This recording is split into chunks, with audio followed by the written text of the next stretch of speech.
Bienvenido al quinto capítulo de la serie Evangelios Apócrifos. Hoy contaremos la historia de José, el carpintero, padre de Jesús.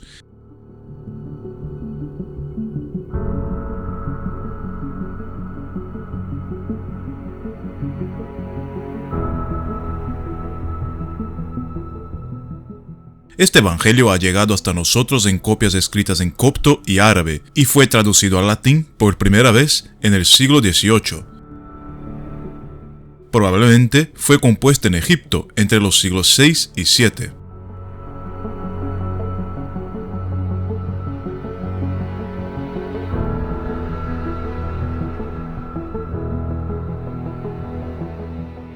Este evangelio presenta una narrativa hermosa, muy lineal y llena de belleza y profundidad. Aquí encontramos varios elementos de la literatura moderna, comenzando por la historia de José, contada a los apóstoles por el propio Jesús, en retrospectiva.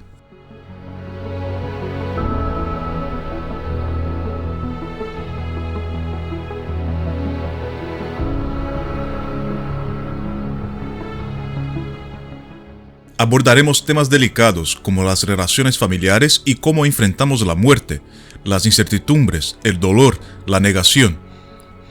Aquí tenemos a un Jesús humano que sufre las mismas dolencias físicas y psicológicas que padece toda la humanidad.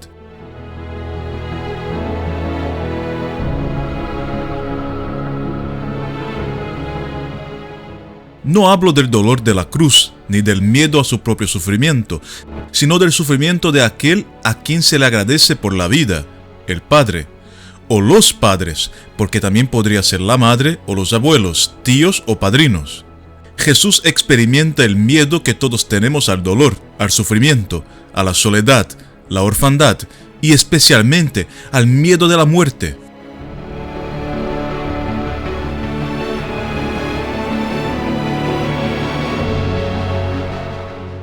Aquí, en la muerte, importa no solo a dónde vamos, sino también el camino que nos llevará a ese lugar.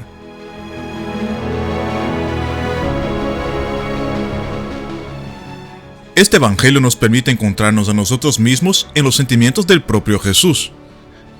En el capítulo de hoy, conocerás el evangelio apócrifo, la historia de José el carpintero.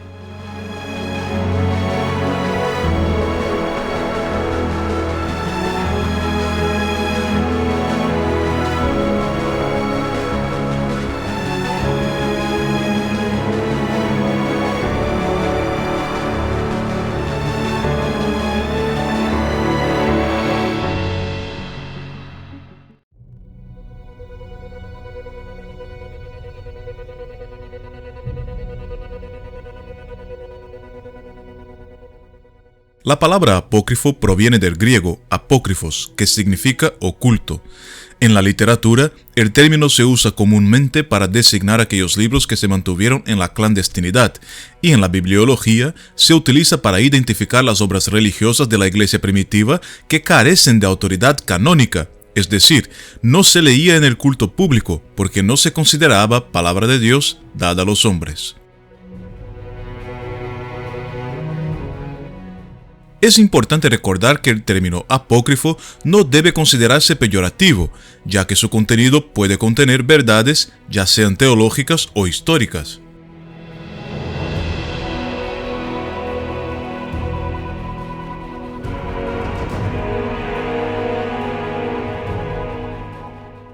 Los evangelios apócrifos son textos escritos en diferentes épocas, muchos de ellos pertenecientes a la iglesia primitiva y otros medievales.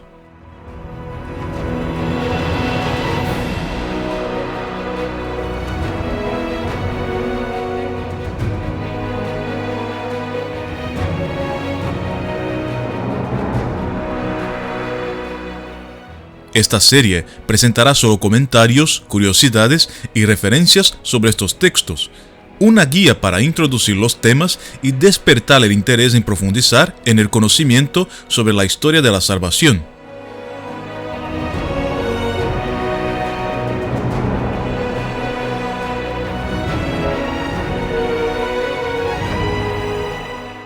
Los textos completos se pueden encontrar en internet de forma gratuita y, para la serie, se leyó la traducción del profesor Federico Lourenço de la Universidad de Coimbra, publicada en 2022.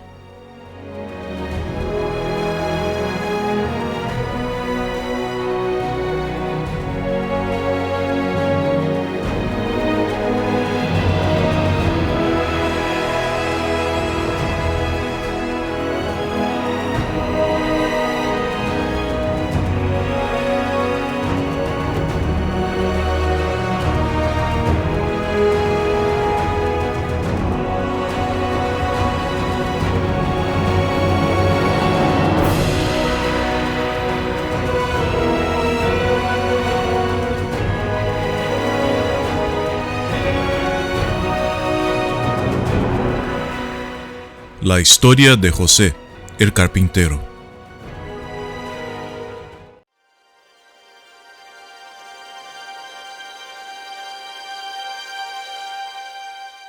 Este evangelio comienza con el Cristo adulto hablando a sus discípulos en el Monte de los Olivos, dando claras instrucciones sobre cómo deben proceder en la difusión del evangelio por el mundo.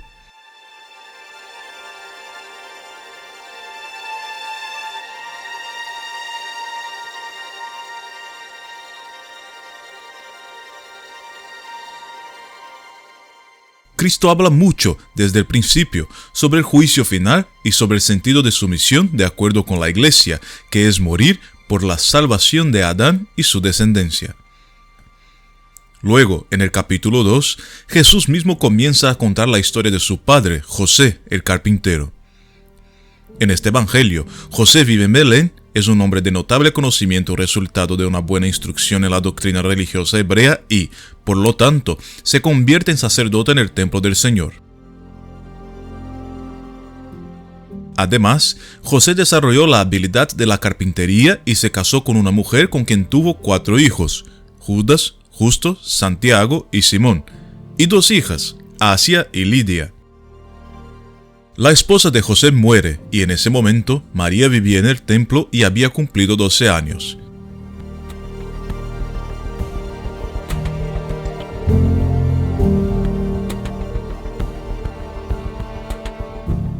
Los sacerdotes del templo comienzan a buscar a un hombre justo y piadoso para que pueda ser dado en matrimonio a María, y así sucede. María es llevada a la casa de José y allí encuentra al pequeño Santiago triste por la muerte de su madre. María entonces comienza a educarlo, y Jesús justifica que es a partir de ahí que María comienza a ser llamada Madre de Santiago. José sigue trabajando como carpintero y pasa un tiempo en el taller de carpintería que, según el texto, da la impresión de ser distante, y María continúa viviendo en su casa. Pasan 2 años y María cumple 14 años. José regresa a casa cuando María ya está embarazada de Jesús hace 3 meses. José, con la mente perturbada, considera enviar a María clandestinamente. Al mediodía, el ángel Gabriel se le aparece a José y le explica que Jesús fue concebido por obra del Espíritu Santo. La situación se aclara, con José convencido y María permaneciendo en casa. Después de algún tiempo, cerca del nacimiento del niño, el emperador César Augusto decreta el censo, con un relato similar al Evangelio canónico de Lucas capítulo 2. José va a Belén y se registra como hijo de David, cuya esposa era María, de la tribu de Judá. María da a luz en una cueva cerca de la tumba de Raquel, esposa del patriarca Jacob, madre de José y Benjamín, según el relato de Génesis. La tumba de Raquel es un lugar sagrado hasta el día de hoy, visitado por peregrinos cristianos, judíos y musulmanes. En este evangelio no se relata la visita de los Reyes Magos, y Jesús dice que Satanás informó a Herodes sobre su nacimiento y éste, pensando que el reino de Cristo sería de este mundo, manda buscar al bebé. Aquí tampoco se describe la masacre de niños decretada por Herodes que está en el canónico de Mateo, pero más tarde se menciona que, como consecuencia de la masacre, Herodes fue castigado con una muerte descrita como horrible.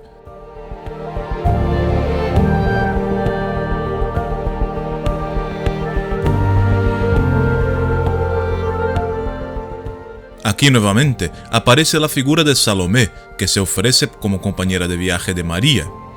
Esta es la tercera aparición de esta mujer en los evangelios apócrifos.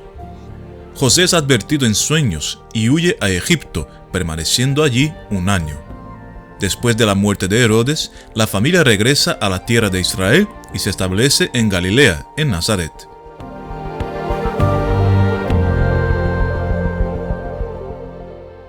El Evangelio narra un detalle que es, como mínimo, curioso. José, ejerciendo la profesión de carpintero, ganó la vida con el trabajo de sus manos. Nunca buscó sustento del trabajo ajeno, tal como la ley de Moisés preceptuaba anteriormente. Dejo la interpretación de este pasaje, transcrito tal como está, para ti que estás viendo. En el capítulo 10, Jesús describe que José trabajó toda su vida y que tuvo una vejez bastante saludable, llegando a los 111 años.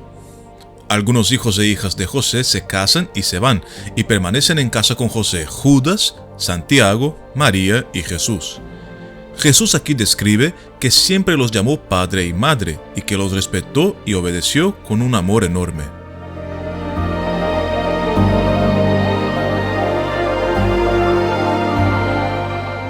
José recibe la visita de un ángel, ya en su lecho de muerte, indicándole que su hora había llegado.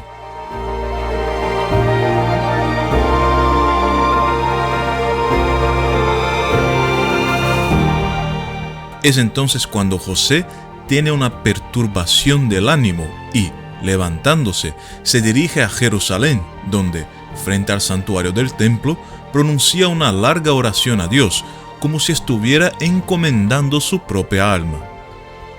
En el capítulo 14, Jesús mismo describe que su padre ya está nuevamente en el lecho de muerte, enfermo, en su casa en Nazaret. Jesús también recapitula la historia de José. Se casa a los 40 años, queda viudo a los 89, recibe a María a los 90 y es padre de Jesús a los 93.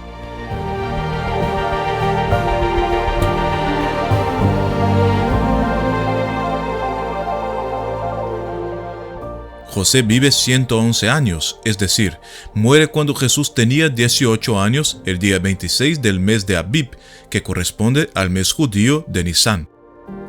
Antes de la muerte, José pronunció un discurso de mea culpa, una especie de confesión de los pecados que cometió durante su vida, además de disculparse con Jesús y reconocer su misión y su divindad. Todo el contexto de este evangelio es claramente cristiano medieval, la época de su composición, y contiene muchas similitudes con el contexto de la vida de Cristo en el Corán. Los capítulos siguientes del evangelio describen con detalle cómo fue la muerte de José. María avisa a Jesús que su padre está a punto de morir, y él le dice que debe ir y ser testigo de lo que sucederá cuando el alma de José abandone su cuerpo. María va donde estaba José, y Jesús se une a los pies de su padre. José, cansado y afligido, ya no puede hablar, y Jesús dice que sostuvo la mano de su padre durante 1 hora, que le pedía que no lo abandonara.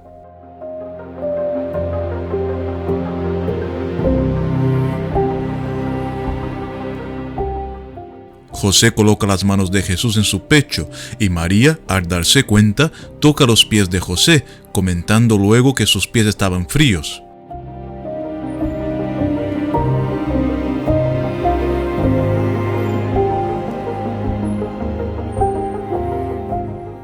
José llama a sus hijos, que lloraban profundamente, especialmente Asia, que observa que José tiene la misma enfermedad que tuvo su madre. Sin embargo, no se describen los síntomas de dicha enfermedad.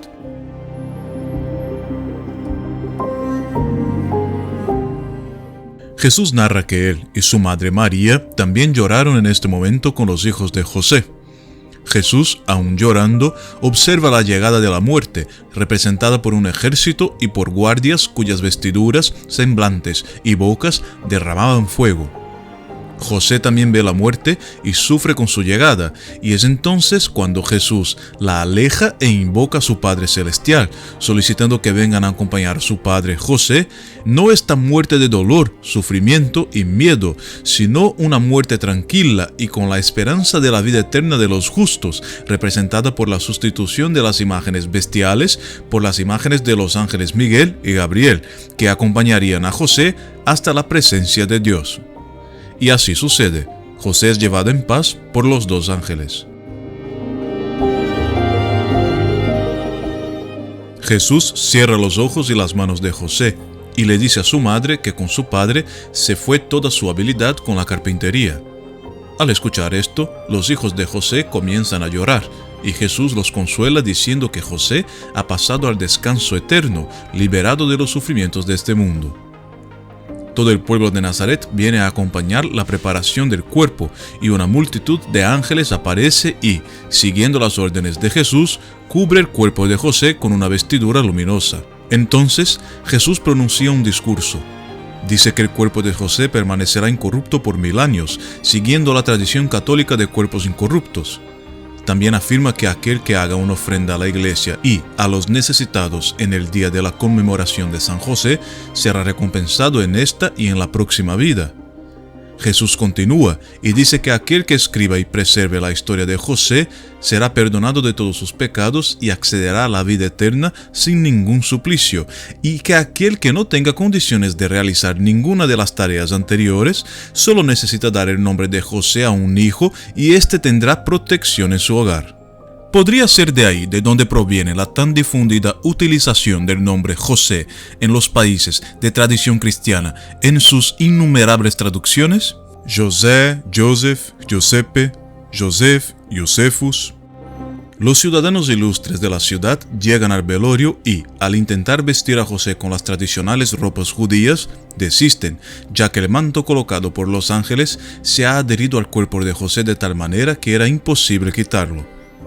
Llevan el cuerpo de José a la gruta donde estaban sus antepasados, y Jesús comienza a recordar todo lo que vivió con su padre: la difícil huida a Egipto, los problemas durante la infancia, y, recostándose sobre su cuerpo, llora, y pronuncia otro discurso, con una profunda reflexión sobre el sentido de la muerte, su origen en el pecado original, con Adán, y sobre su misión de morir según la carne para que los hombres alcancen la gracia. José es sepultado junto al cuerpo de su padre, Jacob.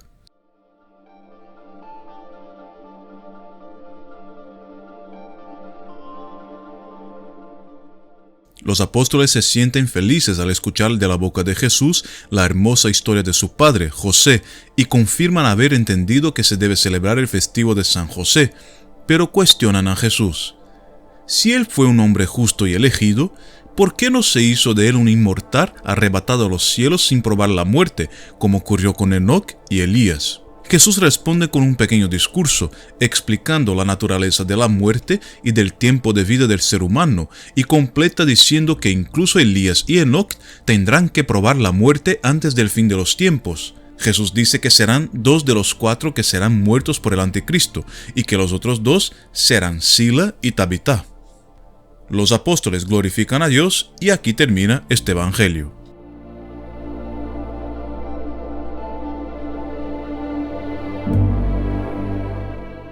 En este evangelio podemos observar un estilo literario más moderno y poético, así como una narrativa más lineal. Este evangelio fue posiblemente compuesto en Egipto entre los siglos 6 y 7 y no existe copia en griego, estando disponible en diversas redacciones en copto y árabe.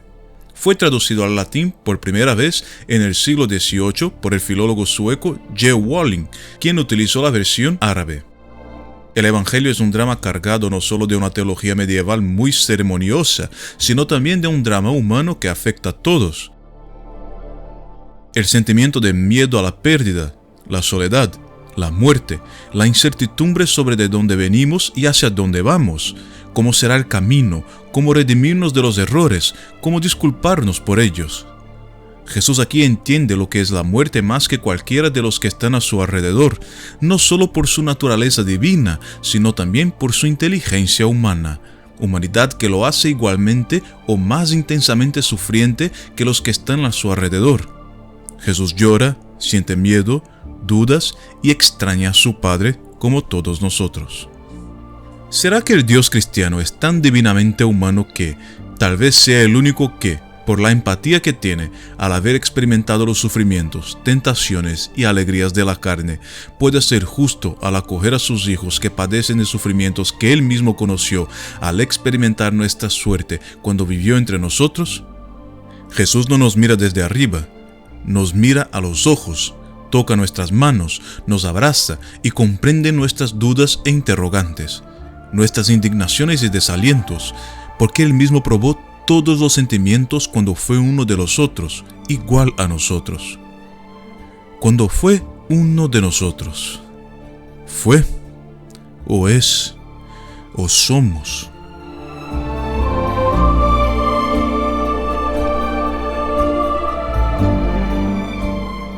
En tiempos en los que vemos guerra y destrucción en un lado del mundo y escuchamos rumores del otro lado, no deberíamos mirar dentro de nuestras propias comunidades, en su micro, y luego mirar nuestro macro.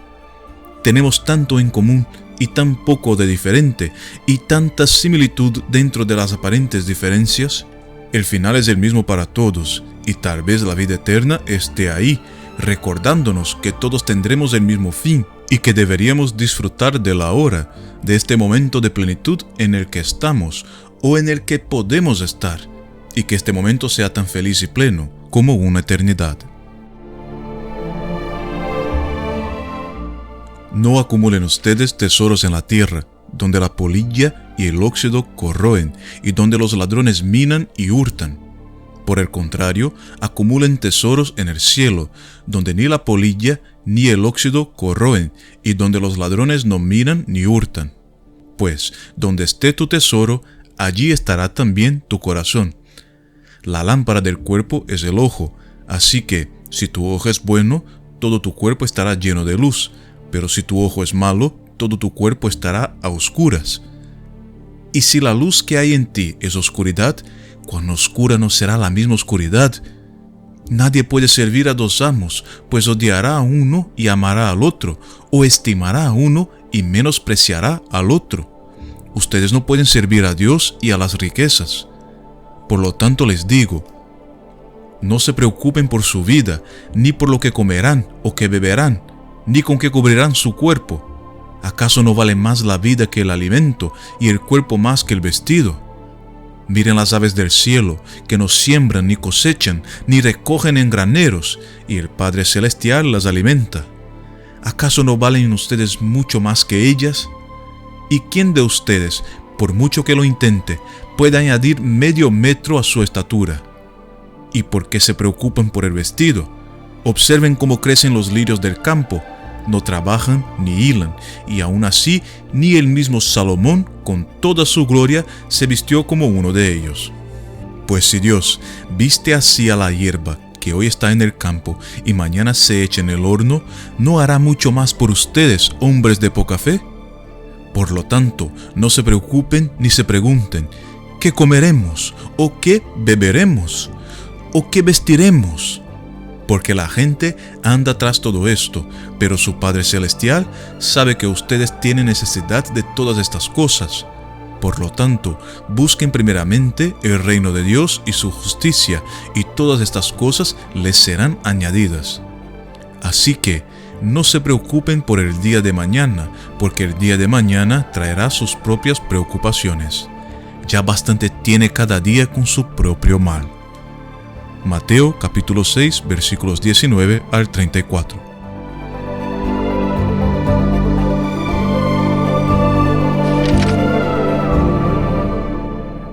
Este documental no tiene ninguna intención de polemizar sobre el tema, ya que no hay motivo alguno para hacerlo.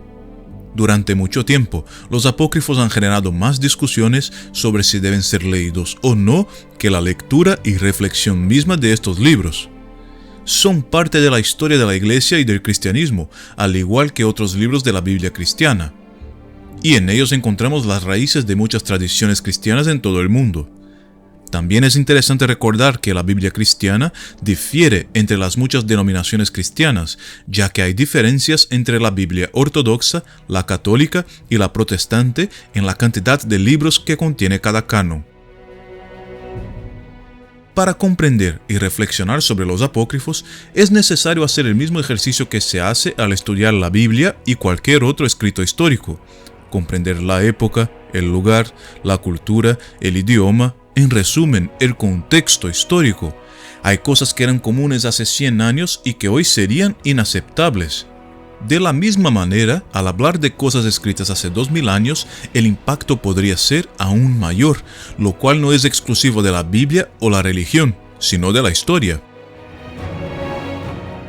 Así que, en el caso de esta serie, que tratará solo sobre los evangelios apócrifos, tenemos la oportunidad de consultar otras fuentes sobre las personas que vivieron con Cristo y también sobre Él mismo, ya que aquí hay un hecho que en nada difiere de los evangelios canónicos. Todo lo que se escribió sobre Cristo fue escrito por personas que estaban a su alrededor y por las comunidades fundadas por estas y otras personas. Jesús mismo no dejó nada escrito.